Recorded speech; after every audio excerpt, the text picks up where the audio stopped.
ഞാൻ റെയിൽവേ സ്റ്റേഷനിലോട്ട് കയറുമ്പോൾ ആദ്യം കുറച്ചുപേര് നടന്നു വന്നിട്ട് അവിടെ ഉന്തും തൊള്ളും ഉണ്ടായി.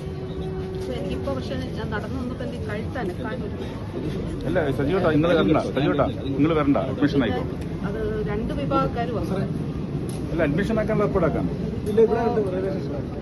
അപ്പൊ അത് കഴിഞ്ഞിട്ട് ഞാൻ ഇപ്പുറത്ത് നടന്നു വരുമ്പോഴാണ് എനിക്ക് കഴുത്തിന്റെ ഇവിടെ നല്ല പെയിൻ ഉണ്ട്.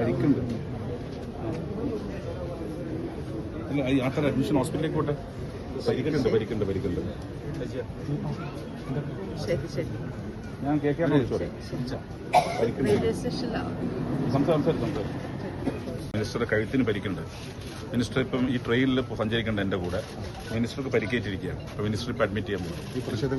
പ്രതിഷേധത്തിന്റെ ഭാഗമായി വന്ന പ്രതിഷേധം എന്ന് പറഞ്ഞാൽ പ്രതിഷേധിക്കുക. ഞങ്ങൾക്ക് പ്രതിഷേധിച്ചു. പക്ഷേ കയ്യേറ്റം ചെയ്യാന്ന് ശരിയല്ലല്ലോ ജനാധിപത്യം.